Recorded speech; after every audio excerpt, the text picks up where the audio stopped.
Halo, assalamualaikum. Buat kalian nonton video ini, semoga kabar kalian baik-baik aja dalam lindungan Allah dan selalu dalam kesehatan. Di video ini aku bakal cerita sedikit tentang gimana hubungan aku dengan Pondok Pesantren Fathul Majid. Jadi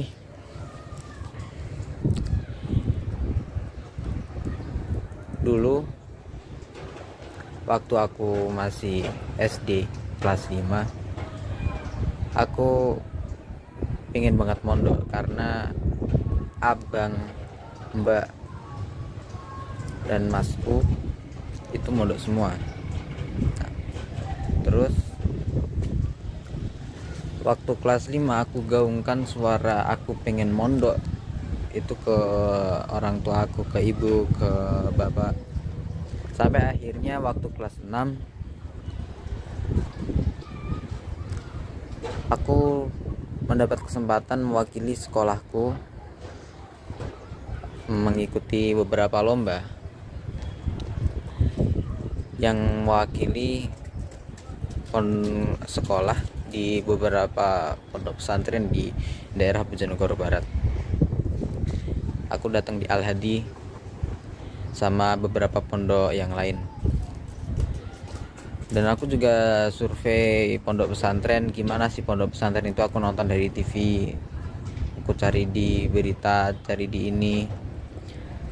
Dan aku yakin bahwasanya pondok pesantren itu emang bagus. Sampai akhirnya aku berangkat untuk tes. Dan waktu itu bangunannya banyak yang belum jadi dan masih dalam proses pembangunan. Nah, waktu itu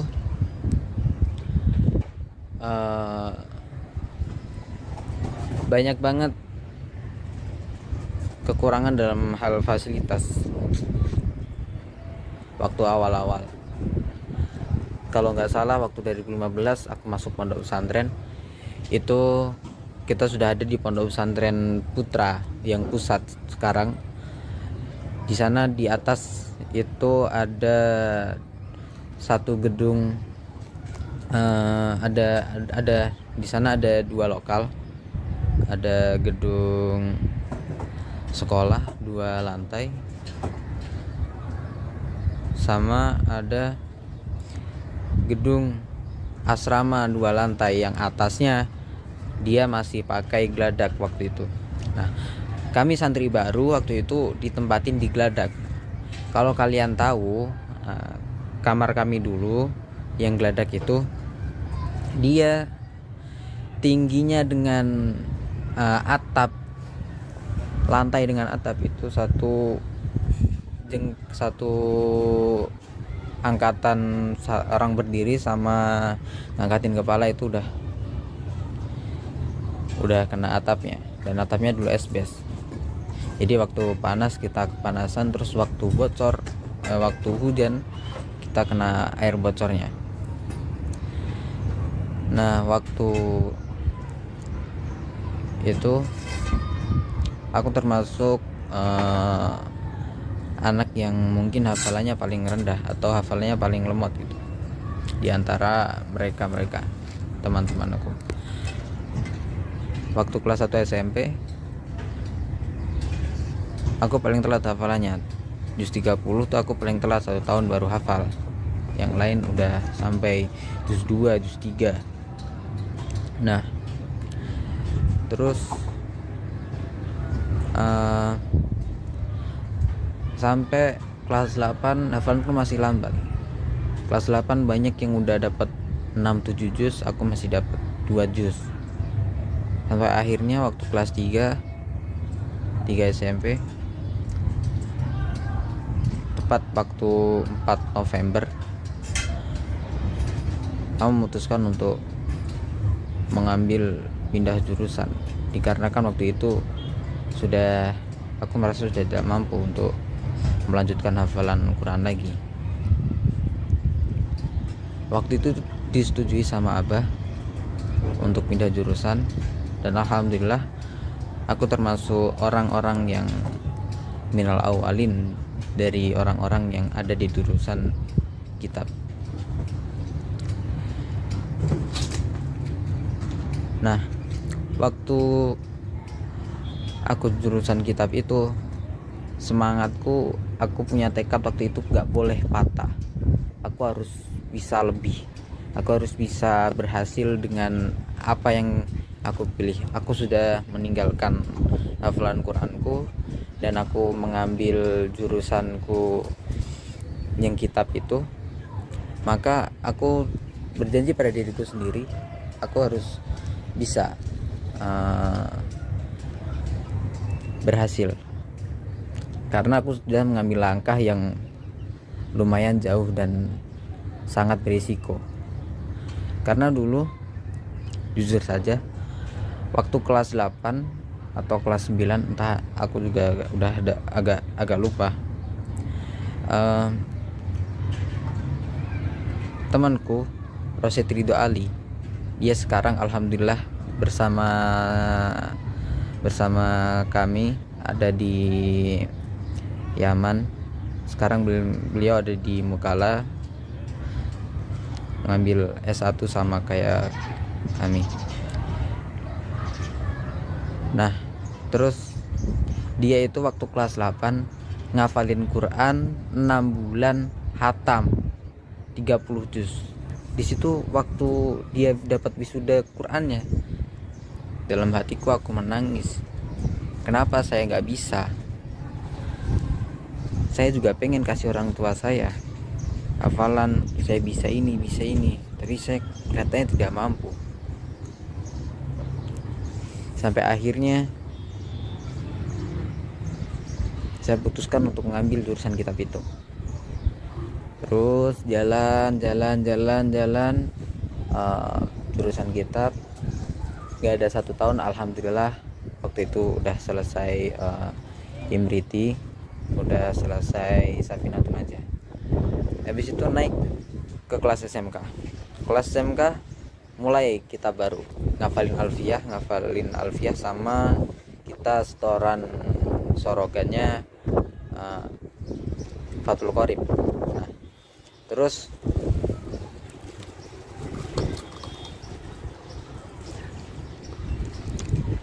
alhamdulillah waktu itu alfiyahnya aku tempuh menghafal dalam jangka waktu sekitar 1,5 tahun. Jadi aku kelas 2 SMK itu udah selesai ngafal alfiyah, alhamdulillah. Tinggal murojaah melancarkan aja.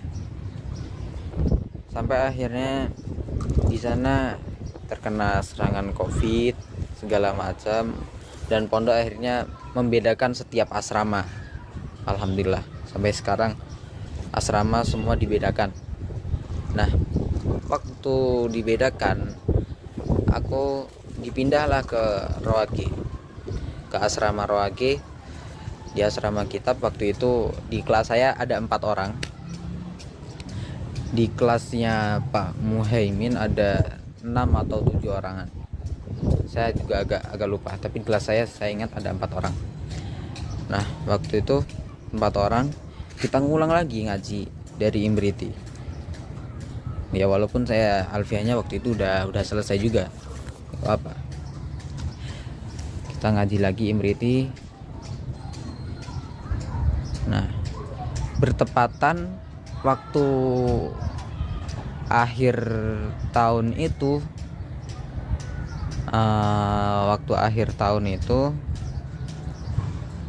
ada reward buat santri terbaik hafalan Quran dan kitab.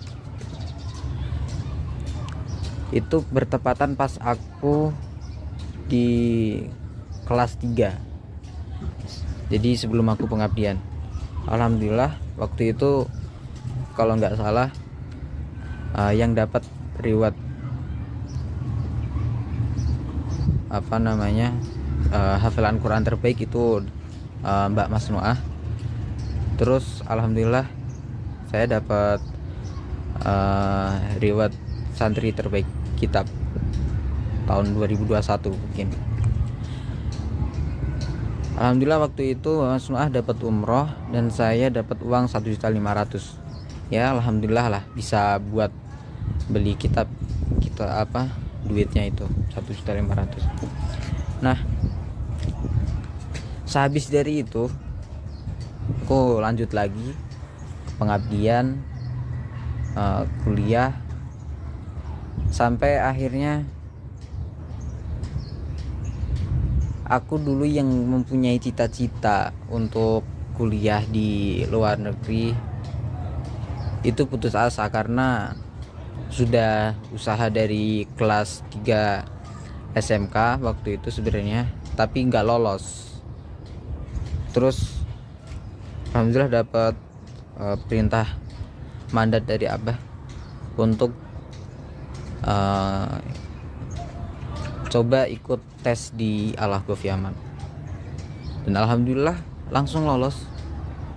Nggak ada jalur itu, nggak ada jalur Anggaran, kita tes sendiri. Alhamdulillah saya sama Mas Ridho lolos karena barokah Abah, barokah guru-guru kita. Jadi apa pesan yang mungkin bisa diambil dari cerita ini, atau mungkin apa yang bisa saya sampaikan buat kalian dengan kalian tahu ceritaku ini? Jadi gini, pondok itu nggak selamanya dia menjadi buruk di mata kalian. Memang kelihatannya pondok itu mengkekang, peraturannya ketat, terus harus hafalan ini, hafalan itu. Nah, ya karena memang kita dituntut buat itu. Terus gimana? Kita harus gimana kalau kita dituntut dengan hal itu? Ya kita harus jalanin. Soalnya ilmu itu dia nggak bisa dibiarin semena-mena,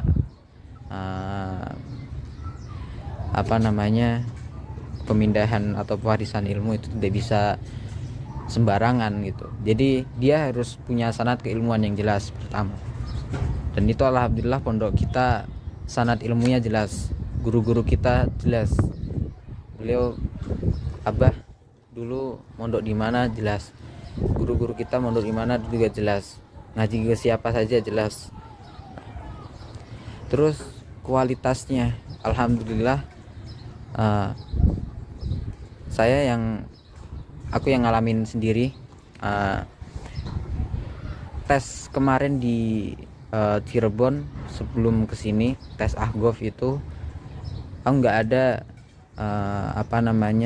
ikut bimbingan bahasa Arab, ikut bimbingan ini. Alhamdulillah bahasa Arab dari Fathul Majid udah cukup. Terus ketika aku udah masuk ke Yaman, ikut dars hari awal, ya memang beda, pastinya beda. Bahasa Arab yang dipakai itu agak beda sedikit, cuma ya 1 bulan langsung nyantol. Jadi program bahasa yang ada di pondok pun itu sangat berguna. Jadi aku juga sangat berterima kasih sama pondok.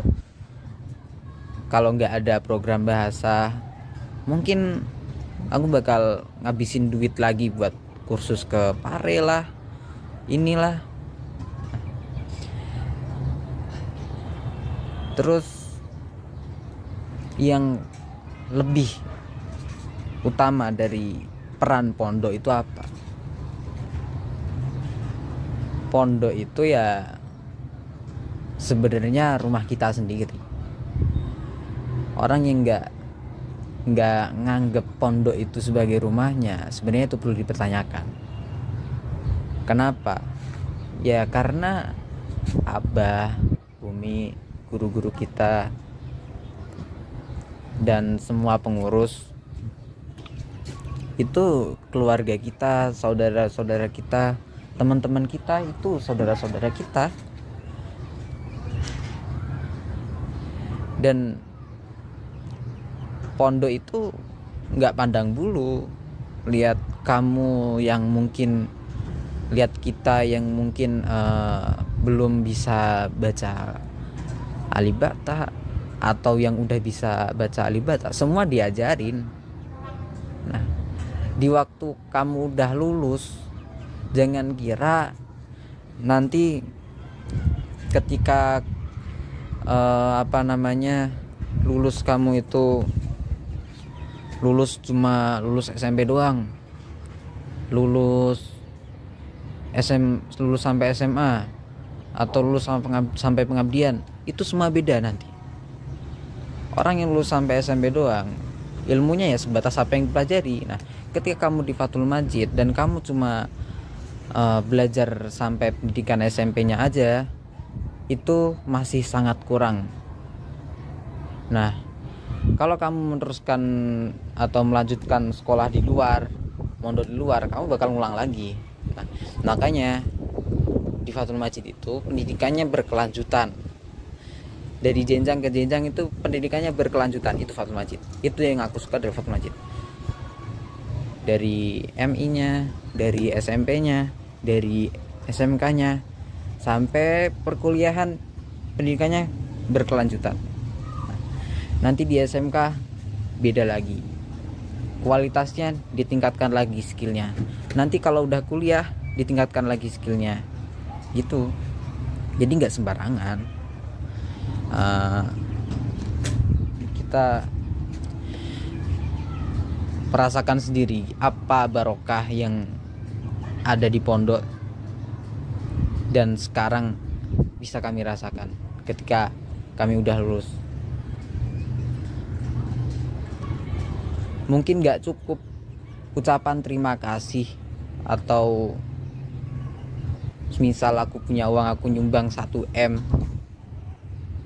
atau apalah itu, mungkin gak cukup buat bilang terima kasih ke pondok, buat terima kasih ke abah, mungkin gak cukup. Ya mungkin kita kalau sudah pulang akan mewakafkan diri kita, akan mengabdikan diri kita buat pondok.